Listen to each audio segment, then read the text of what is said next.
Assalamualaikum warahmatullahi wabarakatuh. Kami dari kelompok 4 akan membahas materi tentang perkembangan konstitusi di Indonesia.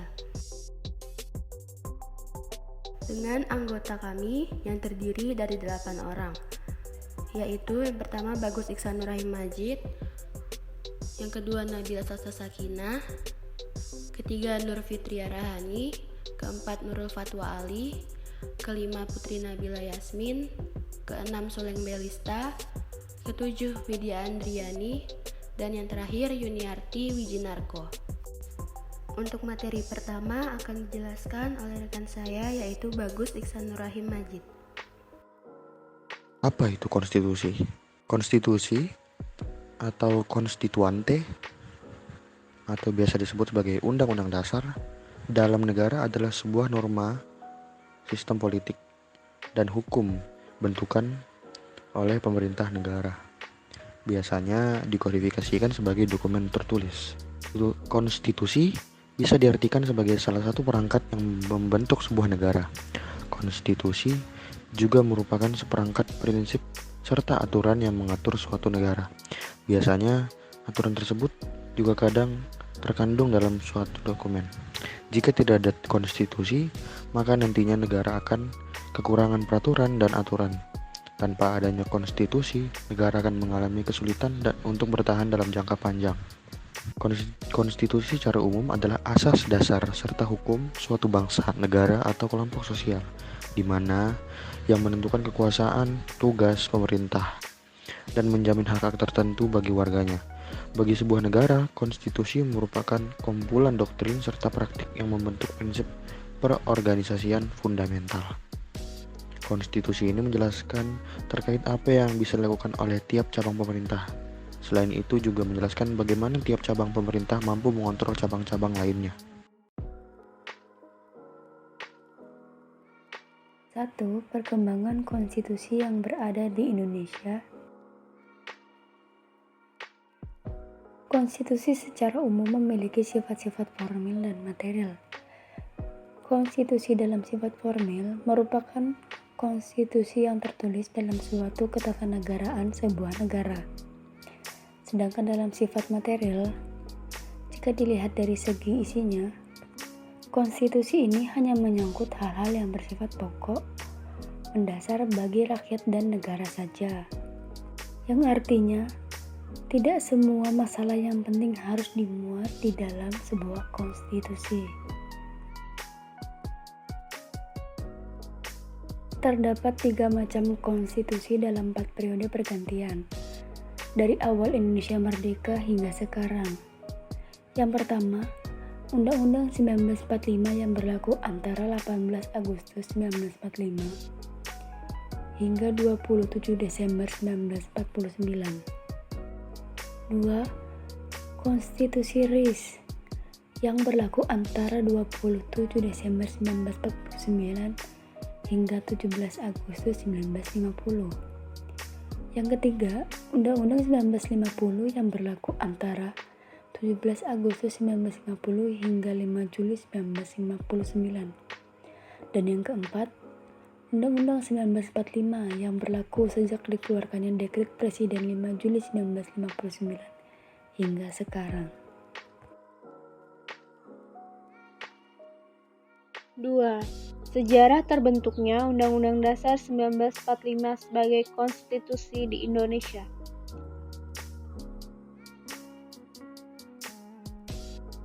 Satu. Pembahasan oleh BPUPKI. Undang-Undang Dasar 1945 sebagai konstitusi tertulis berhasil dirumuskan oleh para tokoh kemerdekaan. Undang-Undang Dasar 1945 dirancang oleh Badan Penyelidik Usaha-Usaha Persiapan Kemerdekaan Indonesia atau BPUPKI yang diberi nama oleh pemerintah Jepang sebagai Dokuritsu Jumbi Kotsakai. BPUPKI berjumlah 62 orang yang diketuai oleh Ki Arti Rajiman Widyadiningrat dan wakilnya Raden Panji Sueroso dan perwakilan Jepang Ichiban Ngasai Yoseo. BPUPKI melaksanakan sidang dalam 2 periode.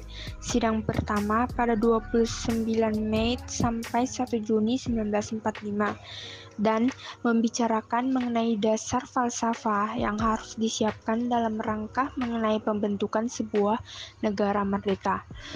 Sidang kedua pada tanggal 10 Juli sampai 17 Agustus 1945 dan membentuk panitia kecil yang beranggotakan 19 orang dan diketuai oleh Insinyur Soekarno.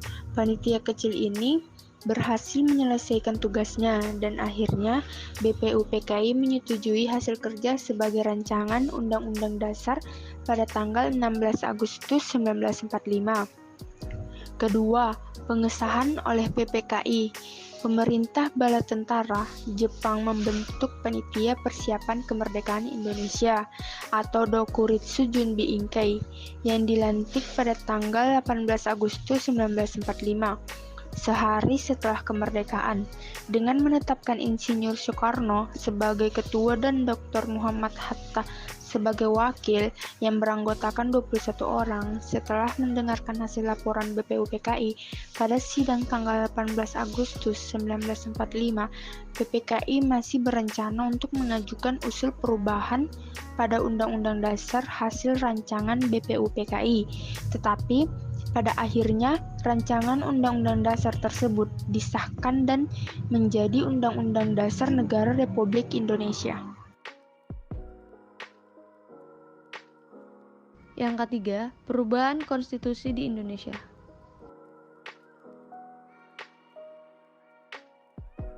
Perubahan konstitusi Indonesia terbagi menjadi 5. Yang pertama ada Undang-Undang 1945, yang kedua ada Konstitusi RIS, yang ketiga ada UUD 1945, yang keempat ada UUD 1945 sebelum dan sesudah amandemen, dan yang terakhir ada keberadaan Undang-Undang Dasar 1945 sebagai konstitusi.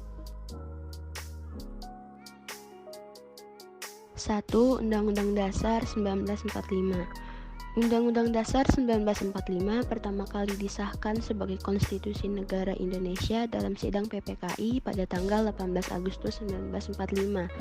Setelah resmi disahkan, Undang-Undang 1945 ini tidak langsung dijadikan sebagai acuan dalam setiap pengambilan keputusan dalam kenegaraan dan pemerintahan.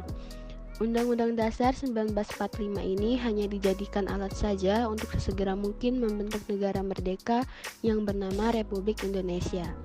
Jadi, Undang-Undang Dasar 1945 hanyalah undang-undang dasar yang bersifat sementara meskipun secara formil berlaku sebagai konstitusi resmi. Akan tetapi, nilainya hanya bersifat nominal, yaitu baru di atas kertas saja. 2. Konstitusi RIS.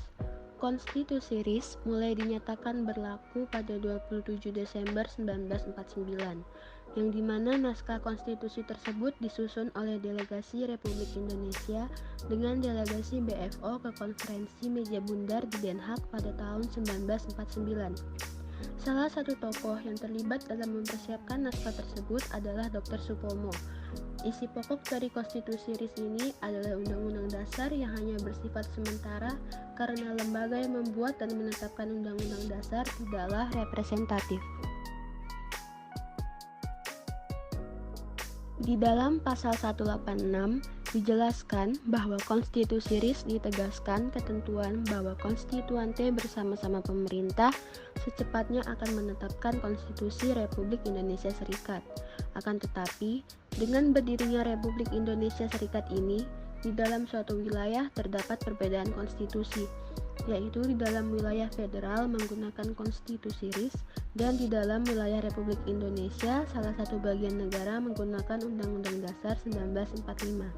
Dengan berlakunya Undang-Undang Dasar 1945 dalam sejarah awal ketatanegaraan Indonesia baru berakhir bersamaan berakhirnya masa berlakunya Konstitusi RIS pada tanggal 27 Agustus 1959 ketika Undang-Undang Dasar sementara 1950 resmi diberlakukan. 3. Undang-Undang Dasar Sementara 1950. Undang-Undang Dasar Sementara 1950 ini diberlakukan resmi mulai tanggal 17 Agustus 1950. Undang-Undang Dasar 1950 ini bersifat mengganti sehingga isinya tidak hanya mencerminkan perubahan terhadap Konstitusi RIS tahun 1949. Selanjutnya, atas dasar undang-undang inilah diadakan pemilu tahun 1955 untuk membentuk Majelis Konstituante yang diresmikan di Kota Bandung pada tanggal 10 November 1956. Akan tetapi majelis ini belum dapat menyusun undang-undang dasar baru ketika Presiden Soekarno menyatakan bahwa konstituante telah gagal. Dan atas dasar itu Presiden mengeluarkan dekret pada tanggal 5 Juli 1959 untuk memberlakukan kembali Undang-Undang Dasar 1945 sebagai Undang-Undang Dasar Negara Republik Indonesia sejak tanggal 5 Juli 1959 sampai dengan sekarang.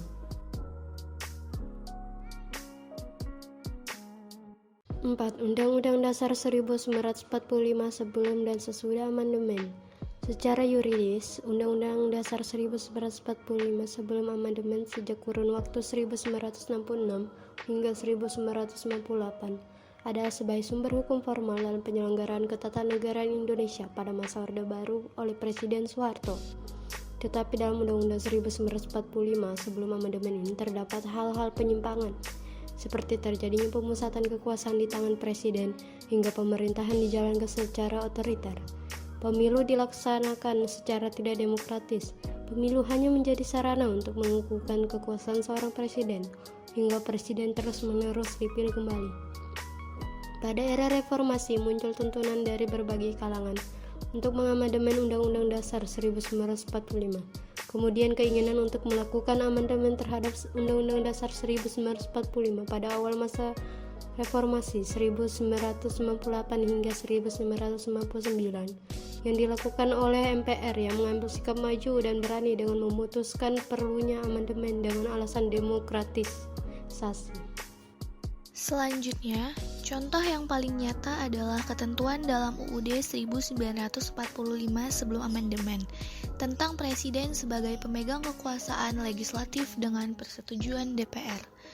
UUD 1945 hasil amandemen dengan tegas menyatakan bahwa kekuasaan legislatif dipegang oleh DPR. Selanjutnya, UUD 1945 telah mengalami perubahan. Yang pertama pada tahun 1999, yang kedua pada tahun 2000, yang ketiga pada tahun 2001, dan yang keempat pada tahun 2022.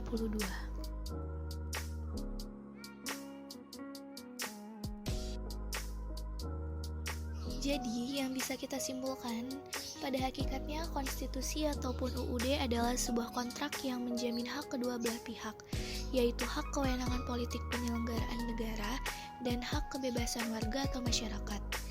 Dalam perjalanan negara Indonesia telah terjadi 3 kali perubahan konstitusi, yaitu UUD 1945, Konstitusi RIS, UUDS 1950, UUD 1945 sebelum dan sesudah amandemen. Dengan berbagai perubahan konstitusi tersebut merupakan prasyarat penting agar dapat membangun sistem ketatanegaraan dan sistem politik Indonesia agar lebih demokratis yang mengedepankan kedaulatan rakyat. Jaminan atas hak asasi manusia harus selalu berorientasi pada tujuan nasional sebagaimana tersurat pada pembukaan UUD 1945. Sekian materi dari kelompok kami yang dapat disampaikan. Jika ada kekurangan dan kesalahan mohon dimaafkan, dan terima kasih atas perhatiannya. Wassalamualaikum warahmatullahi wabarakatuh.